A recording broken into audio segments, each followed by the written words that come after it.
میرا جہلم میں بیان تھا، اور بیان بھی کس موضوع پہ تھا؟ یوم صدیق اکبر پر۔ کس پر؟ اچھا یوں سمجھو جیسے یہاں مسجد ہے، سڑک کے پرلی طرف انہوں نے بیٹھک میں نا میرا کھانے پینے کا بندوبست کیا ہوا تھا، یعنی مسجد کی آواز ساری وہاں جا رہی تھی۔ یار یوم صدیق اکبر ہے اور صدیق کا نام نہیں لیا جا رہا، علی کی منقبتیں پڑھی جا رہی ہیں، حسین کی پڑھی جا رہی ہیں، فاطمہ کا ذکر ہو رہا ہے۔ میں پھر جا کر گرم ہو گیا، میں نے کہا یار اگر آج صدیق کا ذکر نہیں کرو گے کب کرو گے؟ ایک بولا حافظ صاحب ہمیں صدیق کی منقبت نہیں آتی۔ میں نے کہا چلو یار کوئی بات نہیں آتی تو نہ صحیح، تمہیں علی کی منقبت آتی ہے نا؟ کہنے لگا ہاں۔ میں نے کہا علی کی منقبت پڑھ کے آخر میں اتنا تو کہہ دیا کرو یہ مقتدی کا مقام ہے، جو اس کا امام ہے اس کا مقام کیا ہوگا؟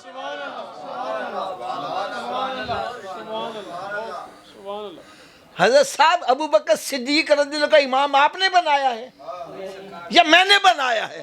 ارے انہوں نے بنایا جن کا کلمہ پڑھ کے ہم مسلمان ہوئے ہیں۔ ایک اور میں چھوٹا سا اشارہ کروں، دعویٰ کرتے ہیں جی ہم پنجتن پاک کو ماننے والے ہیں، میں کہتا ہوں یہ دعوے میں جھوٹے ہیں۔ کیوں جھوٹے ہیں؟ پنجتن پاک میں کون کون شامل ہے؟ سرکار صلی اللہ علیہ وسلم، حضرت علی رضی اللہ، حضرت فاطمہ زہرا، حضرت امام حسن اور امام حسین۔ یار حسین کا ذکر کرتے ہو، حسن کا ذکر کیوں نہیں کرتے؟ کیا یہ پنجتن پاک میں شامل نہیں ہے یار؟ کیا یہ سرکار کے نواسے نہیں ہیں؟ کیا یہ فاطمہ کے لخت جگر نہیں ہے؟ کیا یہ علی کے شہزادے نہیں ہیں؟ کیا میرے آقا صلی اللہ علیہ وسلم ان کو جنتی نوجوانوں کا سردار قرار نہیں دیا؟ ان کا ذکر کیوں نہیں ہوتا؟ آؤ میں بتلاؤں کیوں نہیں ہوتا۔ اس لیے نہیں ہوتا کہ انہوں نے امیر معاویہ رضی اللہ تعالیٰ سے صلح کی تھی۔ اگر ان کو مانا تو ہمیں بھی امیر معاویہ سے صلح کرنی پڑے گی۔ نہیں جی انہوں نے صحیح کام نہیں کیا تھا۔ میں نے کہا یار مجھے بات سنو، میں نے پہلے اعلان کیا نا کہ میری بات غلط لگے تو لحاظ نہیں کرنا۔ بھئی اگر انہوں نے غلط کام کیا تھا، غلط کام کرنے والا جنت میں جا سکتا ہے؟ اونچی بولو یار۔ میں نے کہا تم کہتے ہو غلط کام کیا ہے، غلط کام کرنے والا تو جنت میں نہیں جا سکتا، اور سرکار ان کو جنتی نوجوانوں کا سردار کہہ رہے ہیں۔ اس سے پتہ چلا ہماری تحقیق غلط ہو سکتی ہے، سرکار کا فرمان غلط۔ حضرت صاحب آپ صحیح جواب دیجئے گا، اگر میں آپ سے دشمنی رکھوں آپ مجھے اپنے گھر میں گھسنے دو گے؟ تو جو حسین سے حسن سے دشمنی رکھ رہا جنت میں کیسے چلا جائے گا؟ اور میں نعت خواں حضرات کی خدمت میں ایک عرض کروں گا، خدا را جہاں یہ پڑھتے ہو جس نے نانا کا وعدہ وفا کر دیا اس حسین ابن حیدر پہ لاکھوں سلام، وہاں یہ بھی پڑھا کرو جس نے نانا کا وعدہ وفا کر دیا اس حسن ابن حیدر پہ لاکھوں سلام۔ میرے آقا صلی اللہ علیہ وسلم نے ارشاد فرمایا، بخاری شریف کی حدیث ہے، فرمایا یہ میرا بیٹا حسن جو ہے 2 مسلمان گروہوں میں صلح کا باعث بنے گا۔ انہوں نے صلح جو کی اپنی مرضی سے نہیں، سرکار کے وعدے کو نبھایا ہے۔ یقین جانو حضرت صاحب میں کبھی تنہائی میں بیٹھ کے سوچوں نا تو مجھے امام حسن کا مقام حسین سے بھی اونچا نظر آتا ہے۔ پہلی بات ایک تو بڑے بھائی ہیں، حسین کے بھی امام ہیں، اور پھر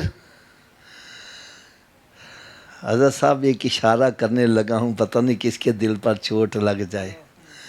حضرت جی جس کے ہاتھ کرسی آ جائے نا وہ کہتا ہے ساری دنیا مر جائے میری کرسی نہ جاوے۔ کرسی بچانے کے لیے تیزاب پھینکے گئے، کرسی بچانے کے لیے نوجوانوں پر فائرنگ کی گئی، شہید کیا گیا، اور کرسی پھر بھی بچ نہ سکی۔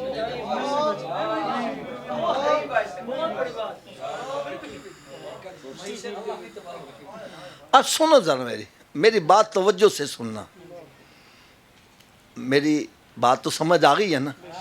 کرسی جس کے ہاتھ آ جائے وہ کہتا ہے ساری دنیا مر جائے میں کرسی نہیں چھڑنی، اور حسن وہ ہے جس نے کرسی کو قربان کر دیا، سرکار کی امت کو خون ریزی سے بچا لیا ہے۔ یہ خدا کی قسم بات کرنا آسان ہے، عملی جامہ پہنانا بڑا مشکل ہے۔ اور کرسی اس وقت قربان کی ہے جب آپ کمزور نہیں تھے، 72,000 کا لشکر آپ کے نیچے ہے، پھر کرسی کو۔ اس لیے خدا را 4 پاک کو نہ مانو، پنجتن پاک کو مانو۔ اگر پنجتن پاک کو مانتے ہو تو پھر امیر معاویہ کے ساتھ صلح کرنی پڑے گی۔ بات سمجھ آ گئی ہے؟ اچھا، ایک بندے سے میں نے اور سوال کر دیا، میں نے کہا یار جس بندے کو میدان کربلا میں دفن ہونے کی سعادت مل جائے، ایسے بندے کے بارے میں تمہارا کیا عقیدہ ہے؟ کہنے لگے جی وہ تو سیدھا جنت ہی۔ کیا؟ میں نے کہا یار ہم بیان کرنے والے بندے ہیں، ہم سے لوگ دلائل پوچھیں گے، آپ بتلاؤ دلائل کیا ہے؟ کہنے لگے آپ کو پتہ نہیں ہے، میدان کربلا وہ میدان ہے جس میں سرکار صلی اللہ علیہ وسلم کے نواسے کا خون شامل ہے، اور جس مٹی کے اندر سرکار کے نواسوں کا خون شامل ہو جائے، ہمارے نزدیک وہ مٹی اتنی عظمت والی ہے جو اس میں دفن ہو گیا سیدھا جنتی ہے۔ میں نے کہا جس مٹی میں سرکار کے نواسوں کا خون شامل ہو جائے اس میں دفن ہونے والا جنتی ہے، اور جہاں ان کے نانا خود جلوہ فروز ہے، جو ان کے پہلو میں لیٹنے والے، ان کا مقام کیا ہے؟ لبیک لبیک یا رسول اللہ، لبیک لبیک یا رسول اللہ۔ میں کہتا ہوں خدا را سنیو ڈنڈی نہ مارا کرو۔ میری بات توجہ سے سننا، جب مکہ معظمہ فتح ہوا ہے، خانہ کعبے کو بتوں سے پاک کیا جا رہا ہے، ایک بت بہت بڑا، حضرت علی رضی اللہ تعالیٰ عرض کرتے ہیں یا رسول آپ میرے کندھوں پر سوار ہو، اس کو توڑ دے۔ فرمایا علی تو نبوت کا بوجھ نہیں اٹھا سکتا۔ اے علی کی منقبتیں پڑھنے والوں خدا را یہ بھی لوگوں کو بتلاؤ۔ فرمایا علی تو نبوت کا بوجھ، اونچی بول دو یار، ادھر کہا علی تو نبوت کا بوجھ نہیں اٹھا سکتا، اور ابو بکر صدیق سے نہیں فرمایا ان کے کندھوں پر سوار ہے۔ ہم کیوں نہ کہیں افضل البشر بعد از انبیاء بالتحقیق سیدنا صدیق اکبر رضی۔ نہیں حافظ صاحب آپ سمجھتے نہیں ہو۔ میں نے کہا چلو مجھے سمجھا دو یار، ہم اڑنے والے نہیں، ہم سمجھنے والے ہیں۔ کہنے لگا جی ہجرت کی رات، کیا میں نے کہا؟ سرکار صلی اللہ علیہ وسلم نے حضرت علی رضی اللہ تعالیٰ عنہ کو اپنا بستر عطا کیا۔ کیا کیا؟ اونچی کیا دیو سبحان اللہ۔ کیا کیا؟ میں نے کہا بھائی جس کو بستر ملا ہم اس کو بھی مانتے ہیں، اور جس کو بستر والا ملا ہم اس کو بھی مانتے ہیں۔ جس کو بستر والا مل گیا ہم اس کو بھی مانتے ہیں۔ ایک مجھے کہنے لگا یار اچھا یہ میرا نقطہ بڑی توجہ سے سننا، اللہ کرے ہمارے ایمانوں کے قبلے درست ہو جائے، بڑی توجہ سے سننا۔ ایک مجھے کہنے لگا حافظ صاحب ہم صحابہ کرام کو مانتے ہیں، ہم صحابہ کرام کو، وہ بڑے اچھے تھے، دین کی خاطر اپنا تن من دھن لٹانے کے لیے ہر وقت تیار رہتے تھے، ہم مانتے ہیں، تسلیم کرتے ہیں۔ لیکن جیسے ہی سرکار صلی اللہ علیہ وسلم نے پردہ فرمایا، کوئی کرسی کے پیچھے پڑ گیا، کسی نے کسی کا حق دبا لیا، کسی نے یہ کیا، کسی نے وہ کیا. ہے نا ایسے بندے؟ میں نے کہا بھائی میں تجھے اس کے 2 جواب دوں گا. جواب سننے کے لیے تیار ہو؟ آپ میں سے کسی نے نام سنا ہو میاں شیر محمد صاحب رحمۃ اللہ شرک بشری؟ بہت بڑے ولی کامل، بہت بڑے ولی کامل. ان کی ایک کرامت بڑی مشہور ہے. آپ کا ایک مرید، اس کی آنکھ کسی سکھ کی بیوی سے لڑ گئی. سکھ کی بیوی نے کہا میرا شوہر شہر جا رہا ہے 2 راتوں کے لیے، تم رات کو آ جانا. یہ بڑا خوشی تیار تیور ہو کے تو جب پہنچا تو دیکھا سکھ صحن میں ٹہل رہا ہے. سکھ صحن میں یہ ڈر کے واپس چلا گیا. اگلے دن ملاقات، اس نے کہا تو راتی آیا نہیں، میں ساری رات تیرا انتظار کرتی رہی. تو مروانے لگی تھی، سکھ تو ٹہل رہا تھا. تجھے مغالطہ لگا ہوگا، وہ آج رات بھی نہیں ہوگا، تو آج رات آ جائیں. یہ اگلی رات پھر چلا گیا، دیکھا پھر سکھ ٹہل رہا ہے. یہ ڈر کے پھر واپس چلا گیا. اگلا دن جمعے کا تھا تو جس جمعہ میاں صاحب کے پیچھے پڑا کرتا تھا. جب یہ جمعہ پڑھنے پہنچا تو میاں صاحب فرمان لگے بیلیو اوے چنگے چنگے کام کریا کرو، سان روز روز سکھ نہ بننا پیا کرے. بیلیو چنگے چنگے کام کریا کرو، سان روز روز سکھ دا روپ نہ دھارنا پیا کرے. میں نے کہا بھائی پیر جنہ دے کامل میاں حضرت باہو او کنڈی لگ دے تر کے ہو. جس کا پیر کامل ہو وہ مرید کو ڈوبنے نہیں دیتا. میں نے کہا جس کا پیر میاں شیر محمد ہو وہ مرید کو ڈوبنے نہ دے، تو جس کا پیر امام الانبیاء ہے وہ کیسے ڈوبنے دے؟ اب دوسرا جواب بھی سننے کے لیے تیار ہو؟ یا دوسرا جواب سنوں گے آپ کے مزے کو بھی مزہ آ جائے، طبیعت خوش ہو جائے. حضرت سیدنا صدیق اکبر رضی اللہ تعالیٰ عنہ، آپ کے جب وصال شریف کا وقت آیا تو آپ نے اپنے ساتھیوں کو اکٹھا کر کے وصیت فرمائی.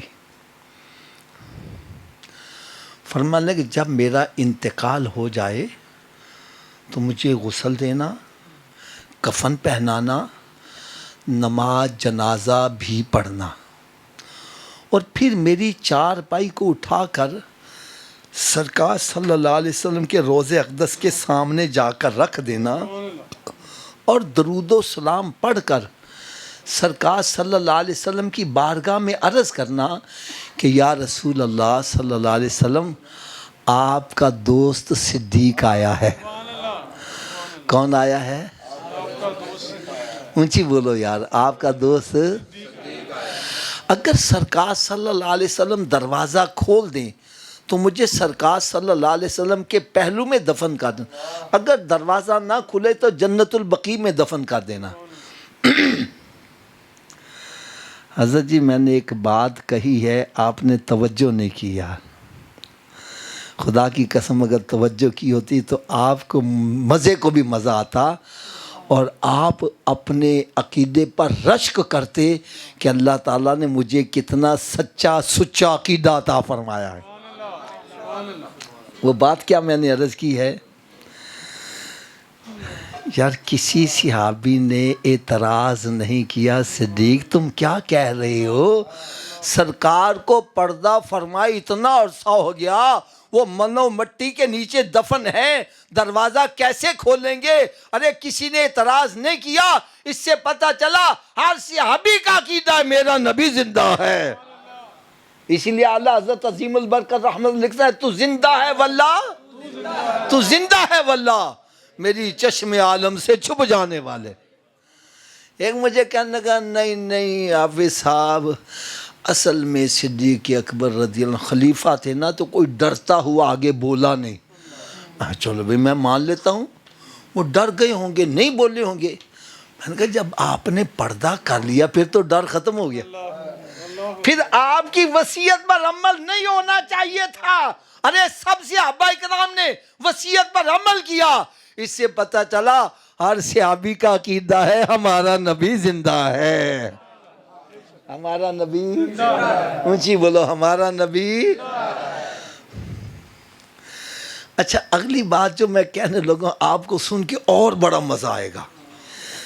جب چار پائی لے جا کر سرکار صلی اللہ علیہ وسلم کے روضہ اقدس کے سامنے رکھ دی گئی تو آگے بڑھ کر جس نے عرض کی اس کا نام مولا علی شیر خدا ہے۔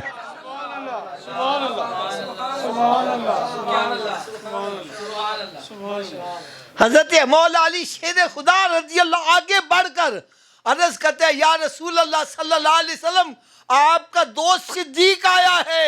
ارے تو کہتے آپس میں لڑ رہے ہیں، یہ تو آپس میں پکے یار ہیں۔ رب تعالیٰ قرآن مجید میں ارشاد فرمایا محمد رسول اللہ والذین معہ اشداء علی الکفار رحماء بینہم، آپس میں بڑے رحم دل ہے۔ ارے تیری مانے کہ قرآن کی مانے؟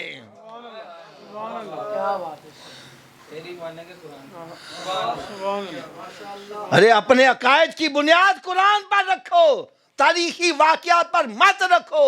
تاریخ آپ لکھیں گے اور ہوگی، یہ لکھیں گے اور ہوگی، یہ لکھیں گے اور ہوگی۔ تاریخی واقعات پر عقیدے کی بنیاد رکھو، نہ رکھو عقیدے کی بنیاد اس پر رکھو جو اللہ تعالیٰ کی لا ریب فی کتاب ہے، اس پر رکھو۔ اب اگلی بات سنو، جیسے ہی عرض کی گئی یا رسول اللہ صلی اللہ علیہ وسلم آپ کا دوست صدیق آیا ہے، میرے آقا صلی اللہ علیہ وسلم نے دروازہ بھی کھول دیا اور مزار پر انوار سے آواز آئی اوصل الحبیب الی الحبیب، دوست کو دوست کے ساتھ ملا دو۔ میں نے کہا ارے صدیق تو وہ ہے جس کے پردہ کرنے کے بعد بھی سرکار نے اس کو اپنا دوست ہی قرار دیا ہے۔ کیا مقدر ہے صدیق اور عمر کا، جن کا گھر رحمتوں کے خزینے میں ہے۔ اور یہ بھی بات یاد رکھو، ایک عام انسان کسی تحریک میں شامل ہو جائے اس کا مقام کچھ اور ہوتا ہے، اور ایک پنڈ کا چودھری تحریک میں شامل ہو جائے اس کا مقام۔ حضرت سیدنا امیر حمزہ رضی اللہ تعالیٰ عنہ وہ ہستی ہیں جس سے ابو جہل بھی ڈرتا تھا، ابو لہب بھی ڈرتا تھا۔ یار آپ اتنے بلند پایا، ایسے بہادر اور جری تھے کہ جب حضرت سیدنا عمر فاروق رضی اللہ تعالیٰ عنہ سرکار صلی اللہ علیہ وسلم کو معزلہ شہید کرنے کے لیے نکلے ہیں، پھر ہمشیرہ نے قرآن سنایا تو عمر کی کیفیت تبدیل ہو گئی۔ عرض کرتے ہیں مجھے جلدی سرکار کی بارگاہ میں لے چلو۔ جب لے جا رہے ہیں تو صحابہ کرام پریشان ہو گئے، عمر کسی غلط ارادے سے تو نہیں آ رہا؟ یار اس وقت حضرت امیر حمزہ رضی اللہ تعالیٰ کھڑے ہوئے، فرمایا اگر عمر صحیح نیت سے آیا ہے تو ہم ویلکم کہیں گے، اگر بری نیت سے آیا ہے تلوار اسی کی ہوگی، اس کی گردن اڑا کے رکھ دیں گے۔ یار یہ کہا ہے کسی نے تو اس کا نام امیر حمزہ رضی اللہ عنہ۔ اور سچی بات کہوں، غزوہ بدر میں اگر کفر کی کمر توڑی ہے تو اس کا نام امیر حمزہ رضی اللہ۔ ہندا نے ایسے اعلان نہیں کر دیا تھا جو امیر حمزہ رضی اللہ تعالیٰ عنہ کو شہید کرے اور ان کے جسم کے ٹکڑے لا کر ہار پرو کے مجھے دے، میں اپنا قیمتی ہار اس کو انعام میں دوں گی۔ یہ ایسے نہیں کہا تھا۔ جس کا شوہر، جس کا بیٹا، جس کا باپ ایک ہستی نے واصل جہنم کیا، اس کا نام امیر حمزہ رضی اللہ تعالیٰ۔ اور میرے آقا صلی اللہ علیہ وسلم، یار ہمارے سنیوں کے پاس تو کرائیٹیریا یہی ہے، جس سے سرکار نے اتنا پیار کیا ہے ہمارا اتنا ہی محبوب بنتا چلا گیا ہے۔ میرے آقا صلی اللہ علیہ وسلم یار ان سے کتنا پیار کرتے تھے کہ میرے آقا صلی اللہ علیہ وسلم مدینہ منورہ سے چلتے اور جہاں احد کا مقام ہے وہاں جا کر شہداء کرام کی حاضری دیا کرتے تھے. اس لیے ہمیں بھی ان کے ساتھ محبت کرنی چاہیے. اور آج بھی اگر سرکار صلی اللہ علیہ وسلم نے کسی کی ڈیوٹی لگائی ہے مدینہ منورہ میں تو ان کا نام سیدنا امیر حمزہ رضی اللہ تعالیٰ. یقین جانو وہاں جاؤ جو سکون ملتا ہے وہ دنیا کے تختے میں آپ کو کہیں نہیں ملے گا. یہ اللہ تعالیٰ نے ان کو مقام اور منصب عطا فرمایا ہے. اب آخر میں اگر آپ ناراض نہ ہوں تو چند باتیں عرض کر دوں. یہ میرے دل کا درد ہے. میں پھر ریپیٹ کر دوں, میری بات غلط لگے تو لحاظ نہیں کرنا, ٹھیک ہے نا. آج ہمارے ہاں جنت کا ذکر ہوتا ہے, دوزخ کا ذکر نہیں ہوتا.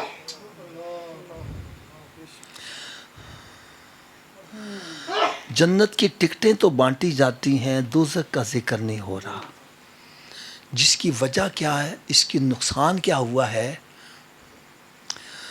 کہ سنیوں نے یہ سمجھنا شروع کر دیا ہے ہم چوریاں کریں, ڈکیتیاں کریں, زنا کریں, شراب پیئیں, نماز پڑھیں نہ پڑھیں, قیامت کے روز اللہ تعالیٰ نے جنت ہمیں پلیٹ میں ڈال کے پیش کرنی ہے. دوزخ کا ذکر تو ہمارے سامنے کرو ہی نہ, وہ تو کافر جائیں گے. ہم تو سرکار کے غلام ہیں. دوزخ میں میں تو کیا, میرا سایہ نہ جائے گا, مجھے دیکھ کے جہنم کو بھی آئے گا پسینہ. میں نے کہا یار پھر تو دوزخ کو ہم سے ڈرنا چاہیے, ہمیں تو دوزخ سے نہیں ڈرنا چاہیے. نہیں حافظ صاحب آپ سمجھتے نہیں ہیں, میں غلام مصطفیٰ ہوں, میری عظمتیں نہ پوچھو. میں نے کہا یار میری بات سنو, میرے نزدیک سرکار صلی اللہ علیہ وسلم کی ساری امت میں سب سے بڑا کوئی عاشق ہے تو اس کا نام ابو بکر صدیق ہے. کیوں جی, اس میں کوئی دو رائے, اونچی بولو, دو رائے. کیا صدیق اکبر رضی اللہ عنہ نے نمازیں پڑھنی چھوڑ دی تھی؟ یار ان کے پاس تو جنت کے سرٹیفکیٹ ہے, سرکار نے ان کو جنتی قرار دیا, عشرہ مبشرہ میں شامل ہے. یہ تو وہ ہستی ہے جن کے بارے میں سرکار صلی اللہ علیہ وسلم نے فرمایا میرے اوپر جس نے دنیا میں احسان کیے میں نے سب کے بدلے چکا دیے, لیکن ابو بکر صدیق کے احسان قیامت کے رب تعالیٰ ہی چکائے گا. یار کوئی مائی کا لال مجھے یہ بتلا دے, اتنی سندیں پانے کے باوجود آپ نے نمازیں چھوڑ دی تھی, گناہوں پہ دلیر ہو گئے تھے. پھر آج ہم کس وجہ سے نماز نہیں پڑھتے, آج کیوں ہم گناہوں کے اوپر دلیر ہو رہے ہیں؟ چلے میں آپ کو مختصر بات بتلا دوں. یہ جس کوٹھی میں ہم بیٹھے ہیں, جس کوٹھی میں ہم بیٹھے ہیں, اس کو لگا ہو تالا, چابی کے بغیر اندر داخل ہو سکتے ہو؟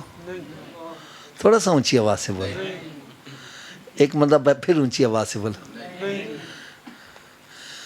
چابی کے بغیر کوٹھی میں داخل نہیں ہو سکتے تو جنت میں بغیر چابی کے کیسے داخل ہو جاؤ گے؟ آپ کہیں گے جی جنت کی چابی کیا ہے, تو سرکار نے فرمایا الصلاۃ مفتاح الجنہ, نماز جنت کی چابی ہے. نماز جنت کی, اونچی بولو یار. حضرت صاحب آپ بتلائیں بغیر چابی کے تالا کھولو گے؟ تو چابی کا بندوبست پھر مرنے کے بعد کرنا ہے کہ پہلے کرنا ہے؟ پھر کرتے کیوں نہیں ہے؟ میں غلط ہوں بھائی, میری جھولی میں ڈال دو. جب مسجد سے صدا آتی ہے حی علی الصلاۃ, آؤ چابی کے لیے, کیوں بیٹھا گپے مار رہا ہے, کیوں بیٹھا فلمیں ڈرامے دیکھ رہا ہے, کیوں بیٹھا کاروبار کر رہا ہے؟ ارے تجھے چاہیے سب کام چھوڑ کے مسجد کی طرف چل دے. کوئی پوچھے حضرت جی کدھر جا رہے ہو, بتلا میں جنت کی چابی لینے جا رہا ہوں. کیا لینے جا رہا ہوں؟ اونچی بول دو. اچھا حضرت صاحب آپ مجھے اس کا جواب دیجیے گا, کیا ہر چابی ہر تالے کو لگ جاتی ہے؟ اس کی کیا وجہ ہے؟ چلیں وجہ بھی میں بتلا دوں. تالے کے اندر اصل میں لیور ہوتے ہیں. کیا ہوتے ہیں جی؟ جتنے لیور کا تالا ہے چابی کو اتنے دانتے پڑے ہوں گے تو چابی گھومے گی. چابی گھومے گی تو تالا کھلے گا نا. تو آؤ آج میں آپ کو یہ بھی بتلا جاؤں جو جنت کو تالا لگا اس کے 5 لیور ہیں. کتنے لیور ہیں جی؟ اونچی بولو یار. وہ کون کون سے ہیں؟ پہلے لیور کا نام ہے فجر، دوسرے کا نام، تیسرے کا، چوتھے کا، 5ویں کا. جو ایک نماز پڑھ رہا ہے ایک دانتا ڈال رہا ہے تالا کھل جائے گا؟ 2 سے، 3 سے، کب کھلے گا جی؟ تو آج کے بعد کتنے دانتے ڈالنے ہیں؟ سب کی آواز نہیں آ رہی ہے.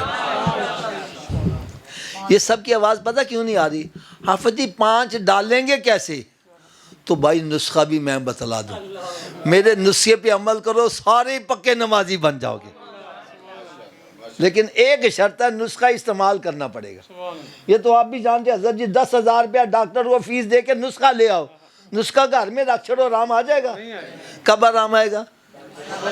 ڈرو نہ، میں آپ سے پیسے نہیں مانگتا، میں فی سبیل اللہ نسخہ دوں گا. استعمال کرو، نمازی نہ بنو، میں آپ کا مجرم. کر لو گے استعمال؟ سب کی آواز نہیں آ رہی. تو جی نسخہ صرف اتنا ہے، اگر یہ وجود نماز نہ پڑھے، کیا میں نے کہا جی اگر یہ وجود، تھوڑا سوچئے، اگر یہ وجود، تو اس وجود کو رب کا رزق نہ کھلاؤ، نہ روٹی کھلاؤ نہ پانی پلاؤ. بات بھی میں سچی کر رہا ہوں یار. جو وجود رب تعالیٰ کے آگے نہیں جھکتا، کیا وہ اس قابل ہے کہ اس کو رب کا رزق کھلایا جائے؟ یار روٹی سامنے رکھی ہے، اپنے منہ میں تو نہیں جاتی. پکڑ کے لے جاؤ گا، مت لے جاؤ. یہ روٹی مانگے بولو نہیں، پہلے نماز پھر بعد میں روٹی. خیال ہے نمازی بن جائے گا کہ نہیں بنے گا؟ تو اس نسخے پر عمل کون کون کرے گا؟ سارے ہاتھ اونچا کھڑا کر کے بلند آواز سے انشاءاللہ کا نعرہ لگا دو. آج کے بعد ہماری کوئی نماز قضا نہیں ہوگی، رمضان شریف کا روزہ بھی نہیں چھوڑیں گے، سرکار صلی اللہ علیہ وسلم کی سنت پر عمل کریں گے. یار ہم سارے نمازی بن جائیں، میرے آقا کتنا خوش ہو جائیں یار، رب تعالیٰ کتنا خوش. یہ ہے محفل میں آنے کا یہ نہیں آئے 2-4 نعتاں سنیا، ہاتھ ہلا کے لنگر کھادا تے مچھاں نوں تا دیں دے آؤ گئے. یہاں آؤ، اپنا رخ مدینہ شریف کی طرف کر کے جاؤ. اب نسخے کی صبح کی ڈوز بھی سن لو، میں ان کا نسخہ مکمل سنا دیں. ہوتا ہے نا صبح دوپہر شام، تو نسخہ مکمل ہو جائے. صبح کی خوراک کہتے ہیں ناشتے سے پہلے کے ناشتے کے بعد. تو بھائی یہ ناشتے سے پہلے والی ہے. اتنی دیر تک ناشتہ نہیں کرنا جتنی دیر نماز فجر نہ پڑھ لو. پہلے نماز پھر ناشتہ. ایک بندہ کہنا صبح اٹھن لگیاں دیر ہو جاتے، میں نے کہا نہ پڑھنے سے بہتر ہے پڑھ لو. اور سویرے اٹھ کے منہ ہاتھ دھوتے ہو نا، اور بولو تو صحیح، تو وضو کر لو، 2 سنت 2 فرض پڑھ لو. فجر کی پڑھ لو گے، باقی پڑھنی آسان. فجر کی رہ جائے شیطان کہتا اچھا انہیں کل تو پڑھیں گے، نہ کل آوے تے نہ نماز پڑھ پاوے. لہذا اونچی آواز سے بول دو اتنی دیر تک ناشتہ. ویسے دیکھنا کدھر شیطان کانچ پھونکتا نہیں مارے، بولی نہ کدھر نماز پڑھنی نہ پہ جاوے. شیطان ہمارا دوست ہے کہ دشمن؟ دشمن کی بات ماننی چاہیے نا، تو تساں کیوں مانتے پہ جے؟ چلو جڑا شیطان نو دشمن سمجھ رہا ہوتی ہے آواز نہ بولے. اتنی دیر تک ناشتہ، جتنی دیر تک نمازیں، اور اتنی دیر تک کوئی اخبار رسالہ نہیں پڑھنا جتنی دیر قرآن پاک کی تلاوت نہیں کر لیں گے. اتر کر ہرا سے سوئے قوم آیا اور ایک نسخہ کیمیا ساتھ لایا. ارے وہ معزز تھے زمانے میں مسلمان ہو کر، آج ہم خار ہوئے تارک قرآن ہو کر. درس قرآن اگر ہم نے نہ بلایا ہوتا، یہ زمانہ نہ زمانے نے دکھایا ہوتا. آج اپنے گھروں میں نظر دوڑاؤ، دیکھو کتنے کتنے مہینے گزرے، کس نے قرآن کھول کے دیکھا ہے؟ قرآن پاک پر گرد و غبار پڑ رہی ہے. یقین جانو اللہ معاف کرے، کئی گھر سیوں کا کیڑا قرآن کو شہید کر رہا ہے. اتنا وقت نہیں کھول کے آواز لگا دے، تیرے گھر میں برکت کیسی ہو جائے؟ میرے آقا صلی اللہ علیہ وسلم نے ارشاد فرمایا اپنے گھروں کو قبرستان مت بناؤ، اپنے گھروں کو ویران مت کرو. ارے گھر بندوں سے آباد نہیں ہوتے، گھر تلاوت قرآن پاک سے آباد ہوتے ہیں. ایک بندہ کہنا میں تو قرآن ہی نہیں پڑھا ہوا، مجھے کیا کرنا؟ میں نے کہا تو صبح اٹھ کے قرآن پاک کا دیدار ہی کر لیا کر۔ رات کی ڈوز یہ ہے کہ اتنی دیر تک سونا نہیں جتنی دیر 5 نمازیں پوری نہ کر لو۔ چلو آخر میں ایک ایسی پیاری بات سنا جاؤں آپ کو ساری زندگی مزہ ہی آتا رہے۔ ایک بندہ کہنے لگا حافظ جی میری تے قسمت ہی پھٹ گئی جی۔ آپ کو کیسے پتا چلا؟ کہنے لگا جی میں جس کاروبار میں ہاتھ ڈالتا ہوں نقصان ہی ہوتا ہے، جس کا بھلا کرتا ہوں برا ہی ہو جاتا، جس اچھے کام میں ہاتھ ڈال وہ بھی غلط ہی ہو جاتا، میری تو قسمت ہی الٹ گئی ہے۔ میں نے کہا بھائی الٹی قسمت کو سیدھا کرنے کا نسخہ بھی سنا دوں، اور لوڑ ہے کہ نہیں ہے؟ میں نے کہا الٹی قسمت سیدھی کیسی ہوتی ہے؟ میں نے کہا ایک مہر ہوتی ہے نا، سٹیمپ دیکھی ہوگی آپ نے، اس کو پکڑ کے اپنے سامنے کرو، اس مہر پہ الفاظ الٹے لکھے ہیں، مہر پہ الفاظ، لیکن جب یہی مہر ایسے جھک جاتی ہے تو الٹے الفاظ۔ میں نے کہا تیری قسمت الٹ گئی ہے، اپنی پیشانی رب کی بارگاہ میں جھکا دے، تیری الٹی قسمت سیدھی ہو جائے گی۔ یہ ایک سجدہ جسے تو گرا سمجھتا ہے، 1000 سجدوں سے دیتا ہے آدمی کو نجات، وما علیہ الا البلاغ۔